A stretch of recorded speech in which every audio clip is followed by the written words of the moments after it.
Hello everyone and welcome back to TowerGate. It is Saturday morning. Yes, it's Saturday morning, but I am awake. Bear with me. It is Saturday, April the 14th, 2018. TowerGate 399. What an incredible news day. I doubt that I can get to everything, but I'll do my best. There's probably 5 stories today that could easily be the top story of the day, so I'm just going to rip through these as they happened and as I wrote them down in my notes. So let's get started. Inspector General Horowitz, the custodian, the cleanup man, has sent a letter to Chuck Grassley advising him that the IG report will be coming out in May.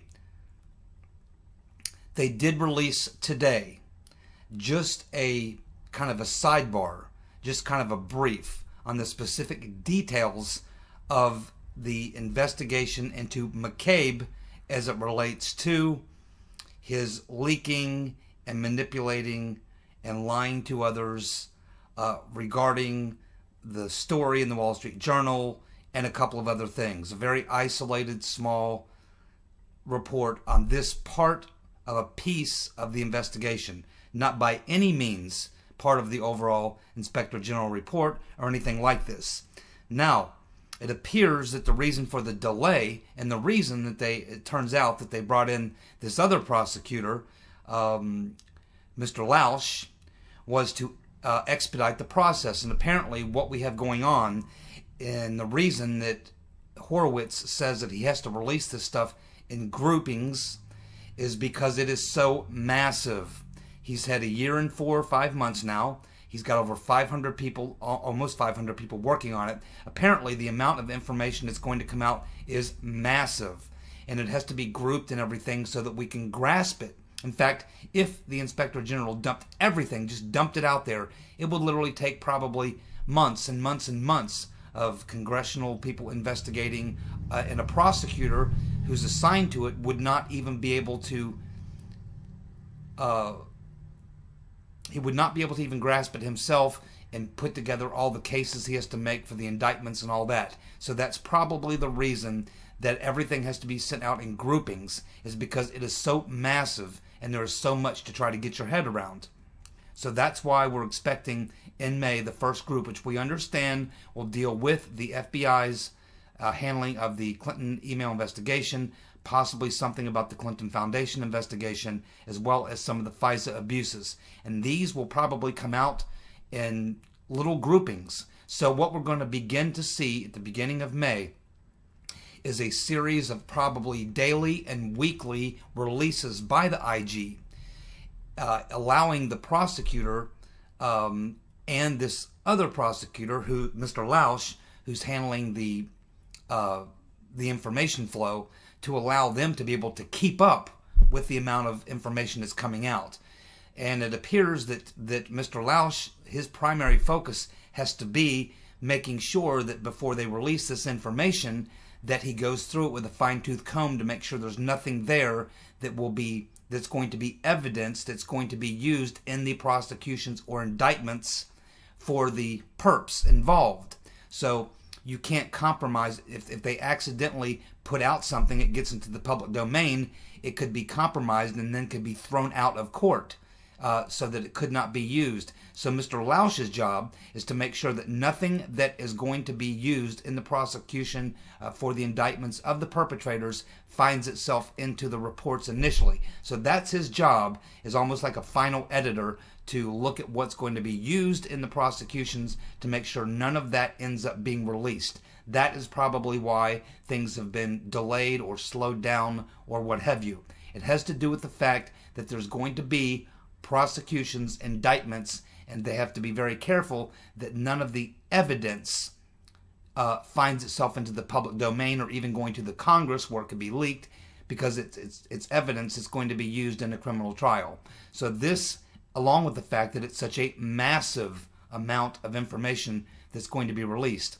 And this is why things are moving the way they are, and this apparently is what the letter from Horowitz to Grassley was about. But essentially, it was Horowitz saying, okay, we're ready for the releases. They're going to begin in May.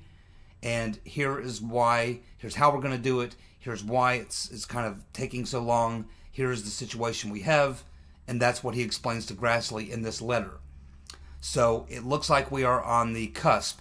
But there's going to be probably already now, we got the first little bit today, which we really didn't learn a whole lot new here from this little mini release about McCabe.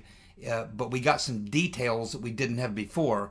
But the reason I think that they had to put this out was because McCabe has had his lawyer out there, as well as he's making statements. His lawyer is making statements that are completely contradictory from the truth. And I think that Horowitz and the DOJ and the FBI are looking at the statements his attorney is making and saying, man, he's just out there lying. He's out there lying. The media's covering it. They're giving him this attention. We need to answer this. Is there something we can release that's not going to be used that we can release, that we can counter, rather than just have his lawyer out there literally lying? And I think that that's why they had to release a little bit of that today, was just to try to counter what McCabe's lawyer has been doing. So we'll get more into that in here in just a second. But the IG report, this very limited thing that we got today, basically just states again and gives some more details that McCabe misled the IG and Comey about the leak authorizations, misled the FBI Office of Personal Responsibility while under oath. And so he basically lied 4 times. Now, what happens when you lie to the FBI? You get charged with making false statements. It is a crime which carries jail time and fines. McCabe is going to be prosecuted. I would not be surprised if in the next 2 weeks or less that we don't see indictments against McCabe. Now, maybe they're going to wait until they get a certain amount of stuff out there, because maybe they want to have multiple indictments, and this is only a small portion of it, and there's more to come. It's the only reason I can think why they would wait any length of time. They already have stated in the IG report what has been leaked and talked about before, which we now have the factual evidence from the IG report. McCabe lied 4 times. And it's what he lied about and what he did. And there's even more coming. So we know what happens when you lie to the FBI. You get indicted. Even if you're the deputy director of the FBI, you get indicted. McCabe is going to be indicted. Now, we know that at the end of January, when McCabe was first forced to step aside, before he was fired, this was back on January 29th, that we know from people who were there, they said that Andrew McCabe blew a fuse. He went ballistic and started cursing and yelling and screaming. He had to be escorted out of the building, but before being escorted out of the building, he basically said that he was not going to stand by and be scapegoated, and that if they tried to scapegoat him, that he would burn the whole effing thing down. What does that mean? It means that he's got dirt, or believes he has dirt, on a lot of people. He can take a lot of people down, and if they target him and try to scapegoat him, that he is going to take those people down. So we'll have to watch and see who McCabe believes he can take down and what information he has. His attorney probably has that information. I doubt we'll learn about it tomorrow, but as things play out, and once McCabe finds himself in these hearings, in his defense, is probably when we're going to learn a lot about what he knows about other people's involvement. And we'll see whether he keeps his promise to take down other people, particularly in the FBI, who did not have his back. He feels like he's been scapegoated. He feels like he's been stabbed in the back, when in fact, what the IG report, the details of it today show us, is that he actually was stabbing other people in the back, particularly Lisa Page. But it appears, if you want to really get down to it, McCabe was essentially running his own little counterintelligence operation against his own FBI and the people working under him and the DOJ. Is essentially what he was doing. When you get into the details of it and work through it in your mind, that's what he was doing. He was manipulating the DOJ, manipulating the FBI, pretending that he was scolding people for leaks, when in fact he's the one that told Lisa Page to write the story to leak it to the Wall Street Journal. Then he calls up and manipulates people over at the DOJ when they find out that there may be something going on. And then he goes off on them and runs a little operation on them in reverse. I mean, McCabe was playing a lot of slick little games here, and he is definitely going to be indicted on multiple counts. This is just one thing. Doesn't even get into the FISA warrants, doesn't get into the deep state coup, the frame-up, none of that. This is just the tip of the iceberg for McCabe. He could be looking at many indictments for across multiple crime scenarios that he was involved in. Will Andy burn the effing house down? And who will die in that fire? Nunes, Grassley, and Goodlatte this morning spoke with Ray and Rodenstein and advised them that they want those 7 Comey memos. They want them. They want them so bad that they informed Ray and Rodenstein that they have already drawn up the impeachment papers for them, so that on Monday, if they don't get these 7 memos, the Comey memos, they're going to impeach Ray and Rodenstein.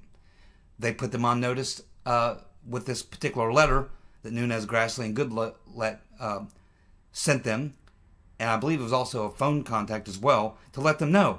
Monday morning, the same thing Nunes did last week. But they actually have drawn up the articles of impeachment. They have them. They're on the desk of Goodlatte. Goodlatte has the articles of impeachment on his desk for Ray and Rodenstein, and they will enact them on Monday morning if those 7 Comey memos are not completely unredacted, made available to them. And oh boy, we already know from Senator Grassley, who said we know for a fact that 4 of them contained classified information. That means Comey would be guilty of leaking classified information to his friend at Columbia University, who then leaked it to the New York Times. We know that the things that he leaked were classified, and it was Comey who leaked them. He admitted to it in open hearings under oath. It appears that Michael Cohen arranged a payoff regarding a sex deal with the chairman of the Finance Committee at the Republican National Committee. He paid off a Playboy bunny who apparently this RNC finance chairman who had an affair with this Playboy bunny, and so he paid her off. And it was Cohen who wrote up the deal. I mean, is this what Cohen does for a living? Does he draw up deals for wealthy, powerful men who get themselves in trouble with women, and he does this? I mean, is that what kind of law he practices? I don't know what kind of law he practices, but it appears that he does an awful lot of writing up these agreements between these wealthy, powerful people and the women that they have sex with and then later have to pay off. But anyway, Cohen apparently did this in 2017, and so I don't know how many of these agreements that Cohen's been involved in, but this RNC finance chairman has been, of course, he's stepped down at this point. So, you know, in an election year, you're going to see this kind of stuff, but it's going to be worse this year than ever before. And the RNC and the Republicans better get their act together. I don't know how many of them are involved in this type of stuff. It doesn't look good. This doesn't have anything to do with Trump, but quite honestly, this is Trump's personal lawyer, and apparently he does a lot of this sort of thing, writing up agreements between people and the women that they have sex with, payoffs. And this one was over $1 million over a 2-year period of time payoff. Unbelievable, man. Keep it in your pants, fellas. It'll save you some money. Plus, you won't look like well, you know, I just think when you get married, you should stop dating. It's just my personal, I'm an old-fashioned sort of traditionalist. I just, don't like that. I don't like it when people who are married cheat. I just don't like it. Because if you'll cheat and lie to your wife or husband, you'll cheat and lie to anyone. I don't want a politician representing me who would do that. If they'll lie to their wife, lie to their husband, they'll lie to you. All right? Trump has confided in Senator Cory Gardner that the feds will not impose on the states that choose to legalize marijuana. So Mr. Gardner, who's kind of the top guy representing the states that have legalized marijuana for medical or recreational or whatever, is very concerned because of things Jeff Sessions has said. So he got a meeting with Trump and said, hey, there's a lot of money at play here. There's a lot of people involved in this. There's millions and millions of dollars. The states have gone through all this stuff. It's a very complex process. And there's a lot of concern and a very chilling effect going on because of some things that Sessions has said. And Trump basically said, well, I don't care what Sessions said. I am not going to crack down on the states who choose to modify or change their marijuana laws. Let states decide what they want to do with marijuana. We're going to stay out of it. That's my position, and I'm the president. So you can tell that to the folks in the states that they need not worry. Very well done, Mr. President. Well, as I'm doing this video, we are preparing here in about a half an hour for Trump to come out and announce that we're going to be launching airstrikes on Syria. These airstrikes, of course, will be targeted at chemical weapons sites. I'm not sure what chemical weapons sites they're talking about because according to the UN and John F. and Kerry and Obama, they cut a deal with Assad and he turned over, and the UN apparently was watched all this, took part in it, did it, the process of removing all the chemical weapons from Syria, and apparently gave the thumbs up and the all clear sign to the various places they inspected where there was supposedly chemical weapons being produced. They gave it the thumbs up. They said everything was good. John F. and Kerry told us so. I still don't believe that it was Assad that did it because I don't think he had anything to gain. In fact, he had everything to lose. But I think that Trump came out and tweeted that the missiles were on their way. I think that probably, and then there was a delay of about 3 or 4 days. I think Trump probably said, hey, before we do this, Germany and the UK are now questioning whether or not it was actually Assad. We need proof. And I'm sure that the warmongers probably told Trump, they probably laughed and said, oh, don't worry, Mr. President. Where the findings will be that it was Assad who did it. And Trump probably said, how can you be sure? And they probably said, well, because it's our guys that are doing the investigation and who are going to write the report. They'll make sure it turns out your way, sir. Go ahead and start the bombing. The report will come later, and it will verify that Assad was the guy behind it. Whether he did it or not, don't worry. We'll take care of that report. It'll back you up, Mr. President. Go ahead and hit the button. Give the order, and we'll take care of it. And they will be doing that here shortly. In fact, certainly by the time you see this video on Saturday morning, it'll all be done and over with. Hopefully, Trump didn't let Bolton talk him into a full-scale invasion and regime change, and hopefully he'll put his foot down and stop at just targeting these facilities, and it won't go any farther than that, because Bolton wants complete regime change. That's what he wants. Lots of troops on the ground, another Middle Eastern war, troops on the ground, the whole 9 yards, and another fiasco in the Middle East. That's what Bolton wants. Hopefully Trump is wise enough, and I believe he is, to throw the brakes on that idea, and he'll limit it to nothing more than strikes, even though, again, it's all a charade. I don't know who's behind it. I have no way of knowing that. I can only speculate. But I'm pretty damn sure it wasn't Assad. Back on the IG report. The IG report presents new evidence that the Obama Department of Justice sought to shut down the investigation into the Clinton Foundation.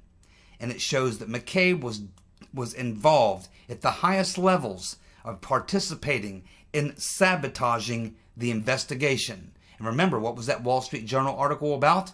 It was about how McCabe was handling the Clinton Foundation investigation. Now, how do we know about this?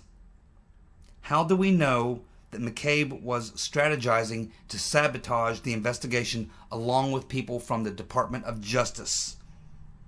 How do we know that they were trying to shut down or manipulate this FBI investigation? Well, my guess is it's from all those FBI informants who we heard about that came forward over the past several weeks and months, who've been coming forward and telling what they know.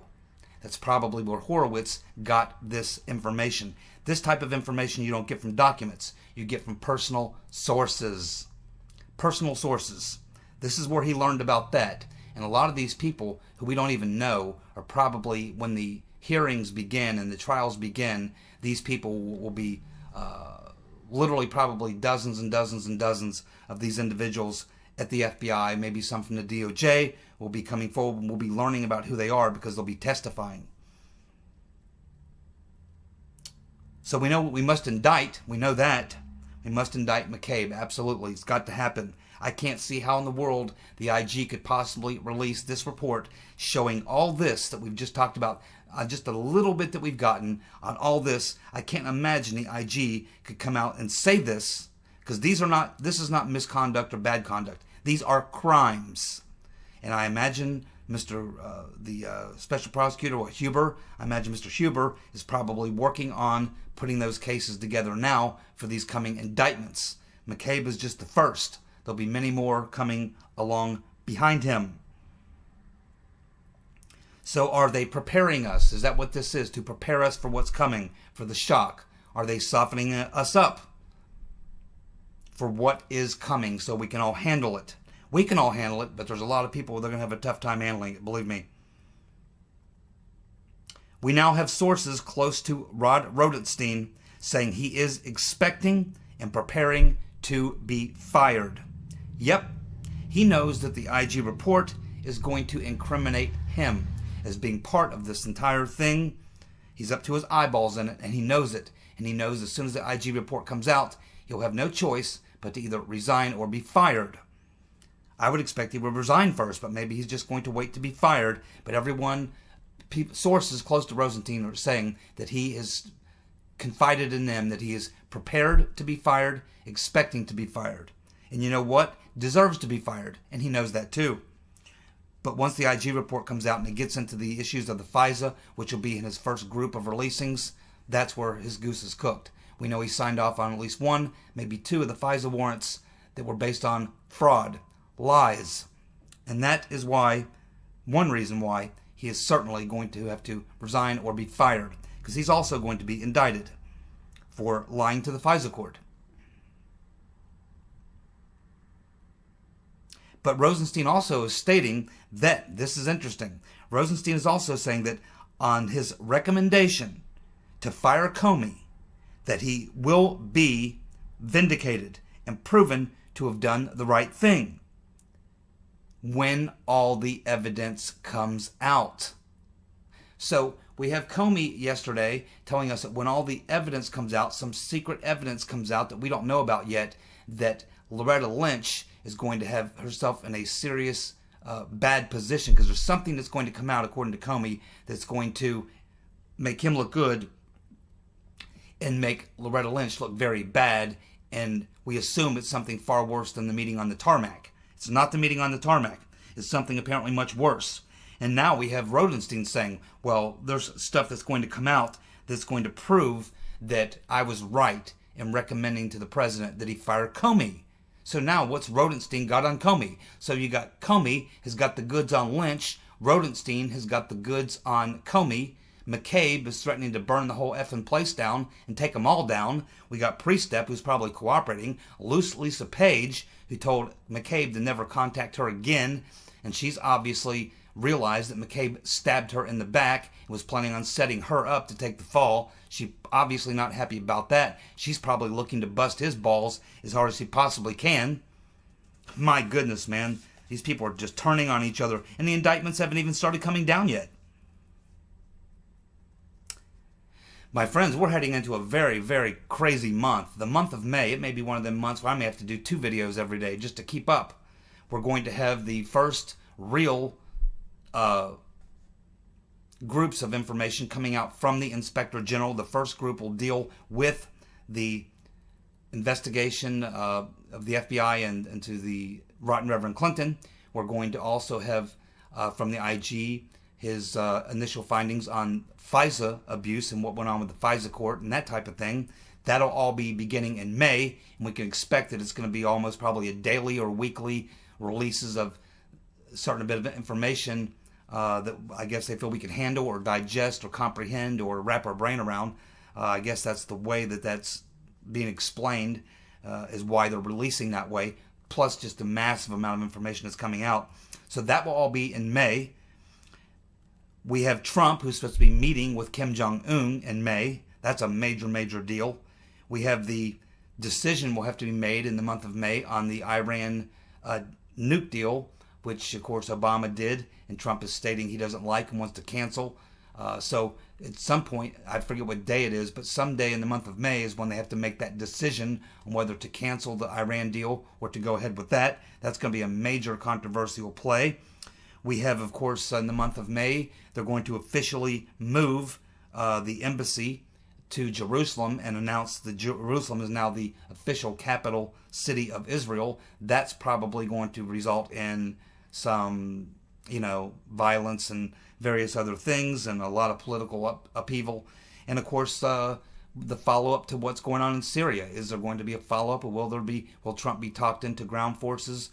Will Trump be forced? Will his hand be forced by some other type of event? Who knows? How are the Russians going to respond? So the month of May, as I said, turbulence is coming. Buckle up and hold on tight, because the month of May is going to be a wild, wild month indeed. Lots of things that are just absolutely, any one of these things would be monumental. We've got 4 or 5 major events, both national and foreign, that are going to be major events that are going to be clashing all at once. It's just going to be a very great deal for people to even comprehend, wrap their mind around, and try to understand. But I'll be here explaining everything the best way that I can to make sure we all make it through this together in one piece, intact, and to make sure that when we come out on the other side, we win. Victory. Victory will settle for nothing less. That means indictments, prosecutions. That's what that means. I'll settle for nothing less. Nothing less. You'll like this one. Another big victory for a lot of us here. There's a White House insider, don't know who that would be, who spoke with the Gateway Pundit Investigative Division, who said that Trump was speaking to someone, I guess at Gateway Pundit or someone, a White House insider, and said that his attorneys were working with Mueller to work out a deal so that he would sit down with Mueller. And he was prepared to do that. But apparently, after raiding Cohen's office, Trump has stated, quote, "I was going to sit down with Mueller. My attorneys were actually working out the arrangements. But not now. At this point, Mueller can F off." So Trump is telling Mueller to F off. He ain't sitting down and talking to him about nothing. Forget it. You raided my lawyer's office, a very, very low blow, and you want me to sit down and talk to you? F off, Uncle Bob. Very well done. Thank you, Uncle Bob, because I thought Trump was actually going to follow his idiot lawyer's advice and talk to Mueller. Now it appears that that deal is off, and apparently that's been made perfectly clear to Mueller, and so now even Mueller has basically pulled his team out, and they're no longer even talking to Trump's attorneys about a meeting, because Trump's made it perfectly clear that after raiding his lawyer's office, you can forget about me sitting down and talking to you. F you, Uncle Bob. So now Uncle Bob knows there is not going to be a sit down with Trump. It ain't going to happen. That little move he pulled against Trump's lawyer put the ink on that deal. It's done.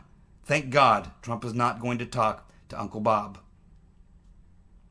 How many of you have seen a few of those clips of the interview that's going to air? I think it's Sunday morning or Sunday night with George Stephanopoulos and James Comey, the dishonorable former FBI director.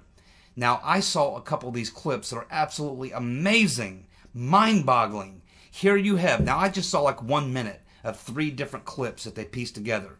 The first clip is Stephanopoulos asking Comey about when he told Trump about the dossier.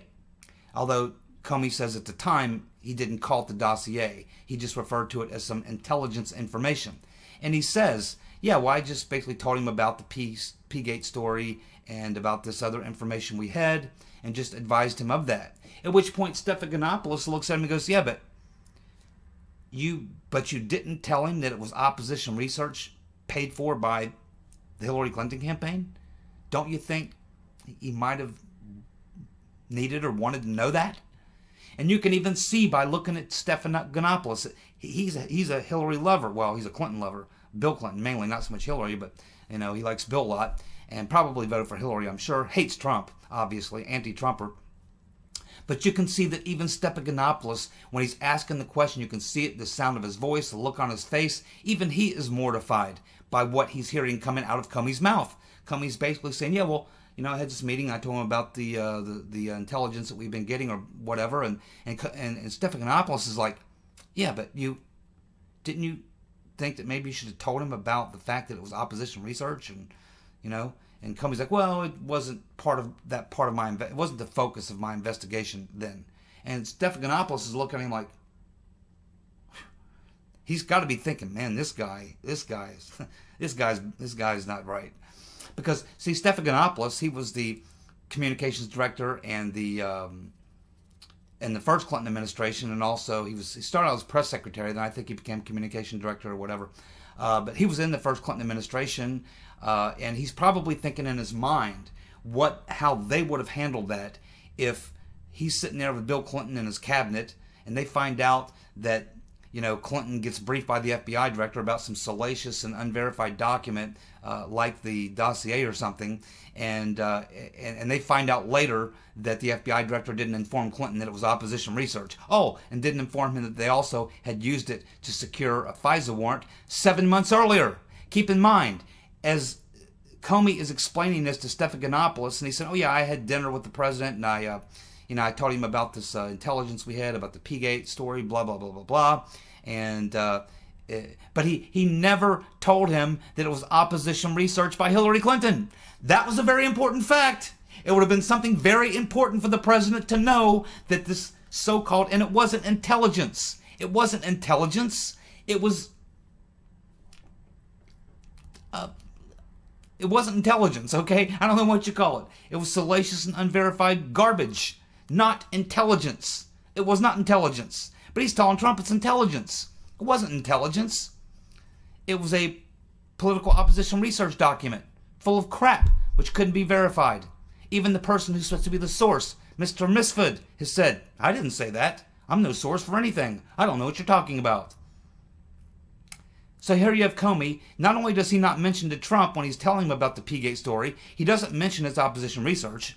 Doesn't think that's important. And not only that, he doesn't even say, "Oh, and by the way, this what I'm telling you about, we used it now 4 times to get FISA warrants on Carter Page, and we've been listening to all your conversations. Oh, and before that, the GCHQ, along with John Brennan, was spying on you, going back to Trump Tower, going all the way back to 2015. But that's no big deal. I'm sure glad you appointed me to be FBI director." So I mean, it's just absolutely amazing. Even Stephanopoulos cannot believe what he is hearing. He is absolutely mortified at what he's hearing, and he knows, he's probably thinking, Comey's nuts. I can't believe he's sitting there telling me this. Anybody, even Democrats will look at this and go, that ain't good, man. That ain't making you look good. But he also admits to, he sat there under oath and said that the document was salacious and unverified, knowing good and well at the time when he was given his testimony under oath in Congress that he had already signed off on at least one of them FISA warrants and was aware of all 4 of the FISA warrants at that time. He's sitting there telling the Congress that the dossier was salacious and unverified, but he's not telling them that they had used it to get 4 FISA warrants and that he signed off on one of them. How is this guy not locked up by now? He will be. Comey is going to be indicted for multiple things. McCabe, Comey, Lynch, Rice, Powers. This is going all the way to the top. It will find its way to the doorstep of the rotten reverend and big ears. God knows who he is, the former Manchurian candidate, Barack Hussein Obama. Because think about one thing, my friends, all these people, Comey, Lynch, Rice, Powers, Rhodes, Yates, every single one of them, what is the best card they all have to play?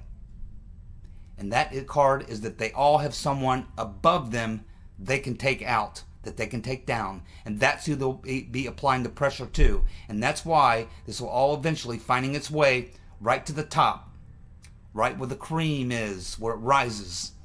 That's where it will find itself eventually. Don't know how long it'll take to get there, but I'm going to be here giving you the play-by-play for every freaking minute of it. Thank you so much for tuning in. I'll be back on Sunday. You guys enjoy your day.